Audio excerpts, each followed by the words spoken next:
In a handful of modern recycling factories across the US, broken bottles, shattered windows, and piles of glass waste are getting a brand new life as colorful, durable tiles for homes, offices, and even luxury hotels.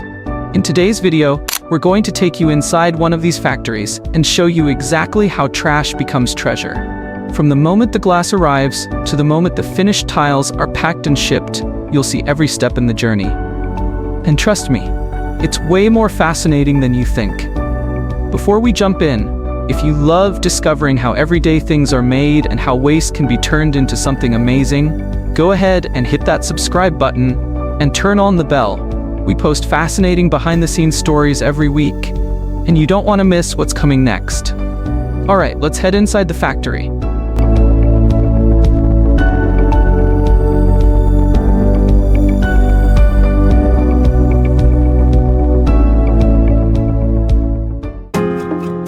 It all starts with mountains of glass waste.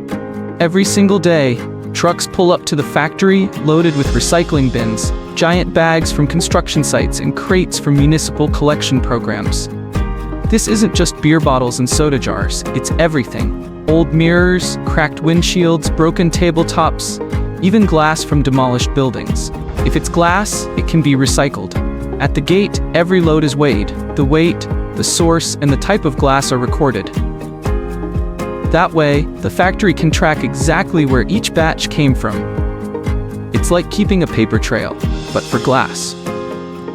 Here's the thing about glass waste, it's never just glass. You've got bottle caps, plastic labels, bits of ceramic, maybe even a stray fork or two. All of that has to go. So the first stop is the sorting line. Workers stand along fast-moving conveyor belts, pulling out big contaminants by hand. Anything that could jam the machines or ruin the tiles.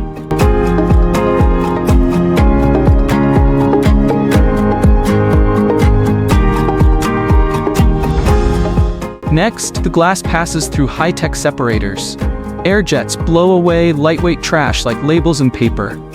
Magnets remove any metal, like jar lids or steel bottle rings. Screens and sifters shake out small stones or dirt. Then comes the washing stage. Imagine a giant industrial dishwasher. Jets of water blast away leftover liquids, sticky soda residue, and fine dust. After this bath, the glass sparkles. Some factories sort glass by color at this point: clear, green, amber, because it makes it easier to control the final tile color. Others keep it all mixed for a more speckled mosaic look. Now the clean glass heads to the crusher. This thing is a beast.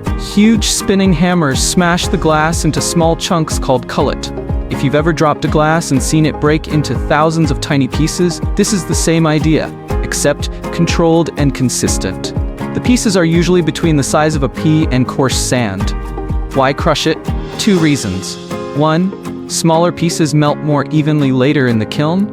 2, it's easier to mix with other ingredients when it's fine. The finer the glass, the smoother the final tile surface will be. For some designs, they even grind it to a powder so fine it feels like flour. Crushed glass alone can't hold the shape of a tile. It needs a glue to bind it together. This is where binders and additives come in.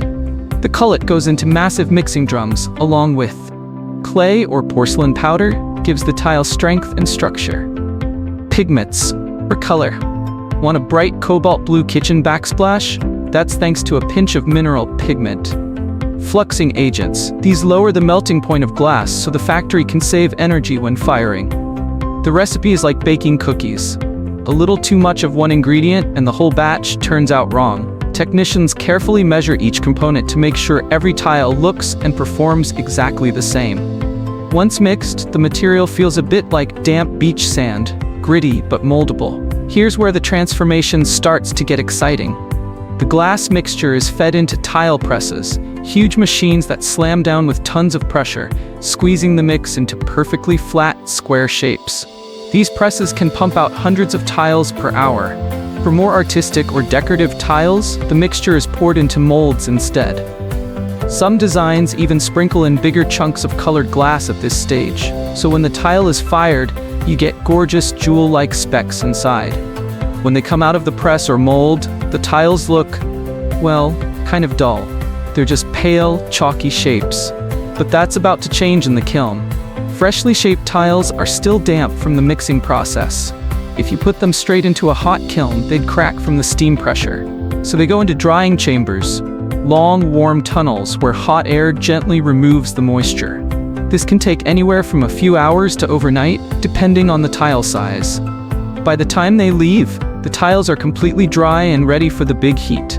The firing stage is where these lifeless chunks of glass and clay turn into something you'd actually want on your kitchen wall. The tiles are loaded into tunnel kilns, basically giant ovens the length of a city bus. Slowly, they move through zones that get hotter and hotter until the temperature reaches between 1,500 degrees and 2,200 degrees Fahrenheit, about 800 to 200 degrees Celsius.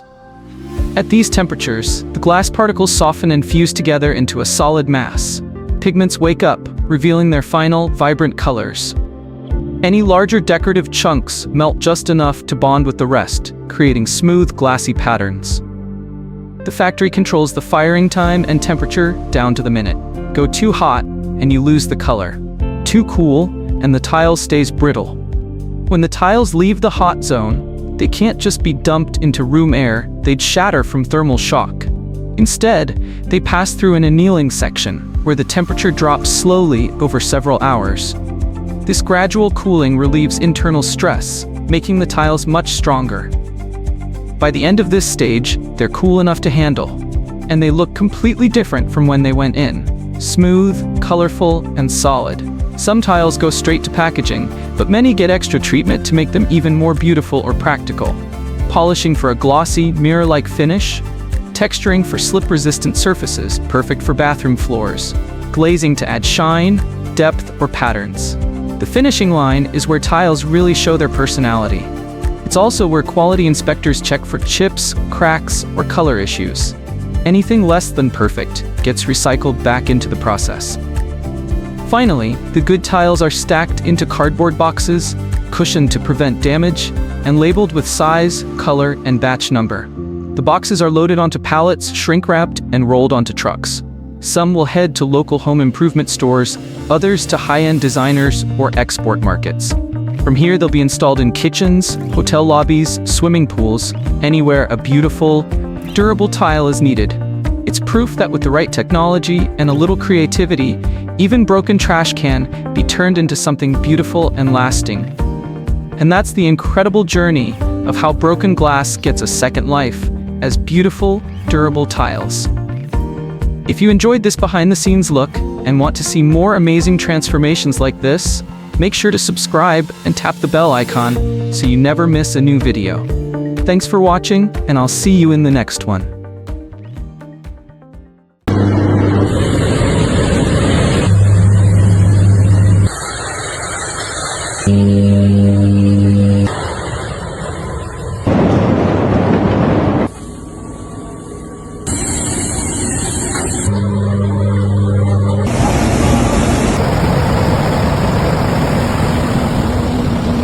We take scrap material, we melt it down, then we send it through the rolling mill and we make rebar and we make T-post and then we ship it out. Tell them, hey, mommy has a really good career. We generated over and over again, and we just we're a mini mill, we have some micro mills. Bridges, buildings, any kind of roads. The new Texas Ranger Stadium all has our rebar. Family, Steel Texas, that retired from there. My grandpa retired from there. I have an uncle in Steel Arizona. It's in the blood, you know, I like it, I love it.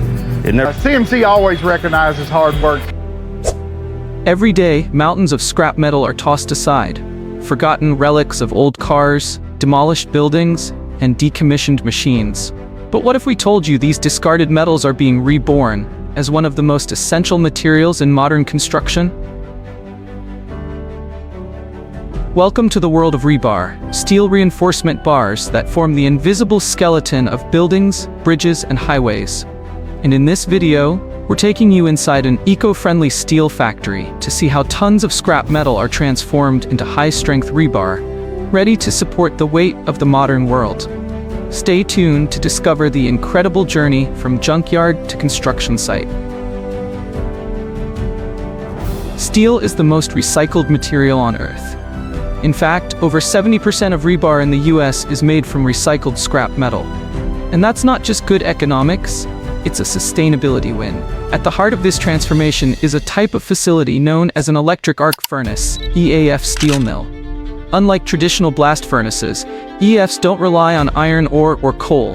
Instead, they use electricity to melt down existing steel, cutting carbon emissions by as much as 75%. In this video, we visit Greenform Metals, one located of the most advanced, eco-friendly steel plants in the world, just outside of Houston, Texas. The journey begins at the scrapyard. Each day, truckloads of ferrous scrap arrive at the factory. This includes shredded car bodies, demolition debris, steel beams, industrial cast-offs.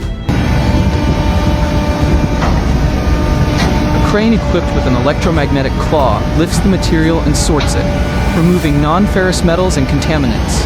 The selected steel is then sent to a pre-processing area, where it's shredded and sized to ensure consistent melt quality. Once sorted, the scrap is carefully weighed and conveyed to the furnace loading area. Now comes the heart of the process, the electric arc furnace. This massive vessel is lined with heat-resistant bricks and equipped with graphite electrodes that can generate temperatures over 3,000 Fahrenheit, 1,650 degrees.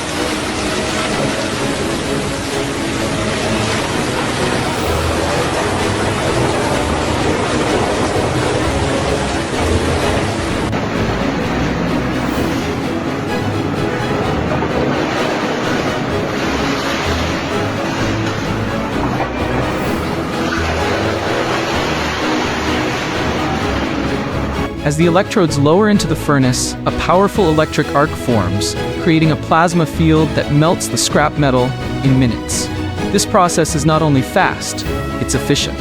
Thanks to renewable electricity sources like solar and wind, Greenform Metals achieves near zero carbon emissions during melting. Once melted, the liquid steel, called molten metal, is tapped into a giant ladle and transported to the next phase. But raw molten metal isn't ready to become rebar just yet. It needs refining. The ladle enters the ladle metallurgy furnace, LMF, where engineers fine-tune the chemistry of the steel. By adding small amounts of carbon, manganese, and vanadium, they adjust the strength and ductility. Impurities like sulfur and phosphorus are removed using fluxes. The process is closely monitored by metallurgists who take regular samples to ensure the steel meets strict ASTM standards for rebar. Once the composition is perfect, the steel is ready to solidify. Next up, continuous casting.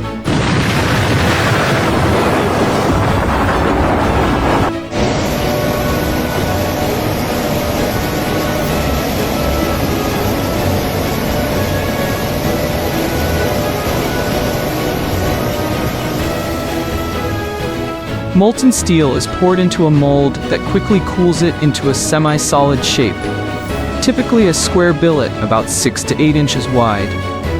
The billet then travels through a series of rollers and water sprays to fully solidify while maintaining its shape. This continuous casting method is faster and more efficient than traditional ingot casting, with virtually no waste. The red-hot bills are then cut to length and sent to the reheat furnace for the final forming stage. This is where the transformation really takes shape. The bills re-enter a reheat furnace to bring them back to a pliable temperature. From there, they're fed through a series of rolling stands that progressively shape them into long, slender rods, each one with a ribbed surface to help concrete grip the steel. The ribs are not just aesthetic, they're engineered for maximum adhesion in concrete.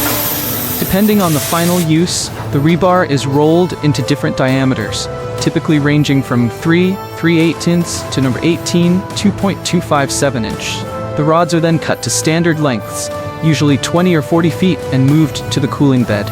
Before any rebar leaves the plant, it undergoes a series of rigorous tests.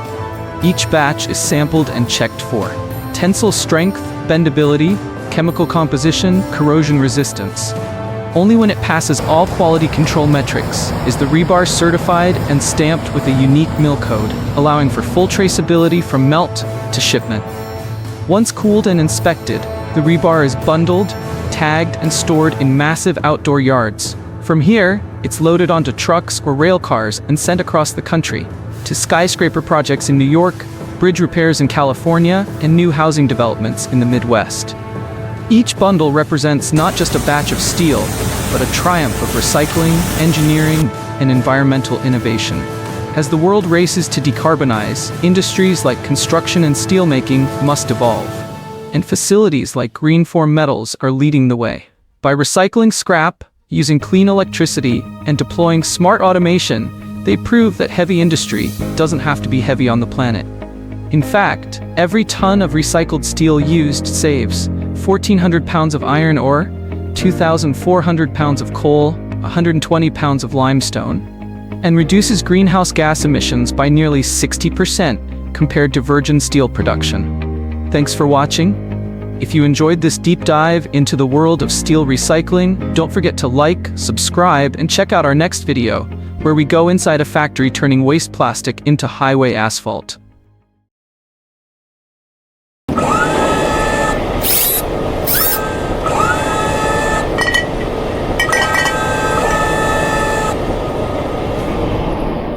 It spins at over 1,200 revolutions per minute. It handles over 20 pounds of soaking wet fabric without breaking a sweat. It blends software, sensors, and sheer mechanical force to perform a task we depend on every single day. But behind this everyday convenience lies a world of laser precision, robotic engineering, and industrial strength. This is not just a washing machine. This is a triumph of modern manufacturing. Today, we go behind the scenes, inside one of the world's most advanced factories, to see how cold steel becomes a spinning marvel of technology. This is Top Discovery 4K. And this is how washing machines are made. The journey begins with steel, cold, coiled, and heavy. Each roll weighs up to 20 tons and contains hundreds of feet of high-grade galvanized steel. This isn't just any metal. It's engineered for strength, durability, and corrosion resistance, built to endure years of vibration, water, and friction. The coil is fed into a decoiler and leveling machine, which flattens out every curve and crease. Precision matters. Even a 1 millimeter deviation can cause the final product to fail under pressure. Next, high-powered laser cutters carve the steel into panels, destined to become the sides, base, and top covers of the washing machine. Each piece is programmed down to the micron. This isn't rough manufacturing, it's industrial origami. Then come the hydraulic bending stations. Here, robotic arms feed each sheet into precision presses, which bend and fold the steel with force equivalent to a car crash, yet with millimeter control. These complex angles aren't just for looks. They add structural strength, so the machine can handle the violent force of a high-speed spin without shaking apart. Each part comes together to form the chassis, the skeleton of the machine. And just like in nature, the skeleton must be both rigid and flexible, able to support heavy loads while absorbing constant vibration. Every weld is tested, every edge deburred. The result, a frame built to last over a decade of daily use. From raw coil to rigid frame, it all begins with steel. Strong, silent, precise. And this is just the beginning.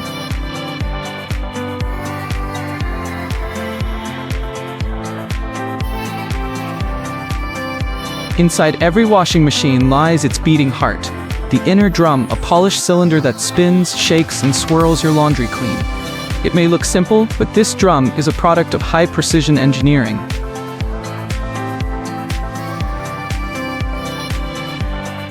First, a sheet of stainless steel is fed into a perforation press. Thousands of tiny holes are punched at lightning speed. They're not random. Each one is perfectly spaced to allow just the right balance of water flow and fabric protection. These holes let water in and out during the cycle, but they're also crucial for drainage, spinning force, and even energy efficiency. Once punched, the sheet is rolled into a perfect cylinder. Then a TIG welder, using a pinpoint arc of electricity, fuses the seam to create a flawless joint. No bumps, no gaps, because even the tiniest imperfection could shred your clothes or cause imbalance. End rings are added and crimped tightly. The central shaft, where the motor will connect, is mounted with ultra-precise bearings. Each drum is tested for balance, roundness, and weight distribution. At full speed, a wobble of just 1 millimeter can mean disaster. Next comes the outer tub, the watertight shell that houses the spinning drum. It's molded from durable polymer using high-pressure injection molding machines. These tubs are built to resist heat, detergent chemicals, and tens of thousands of rotations.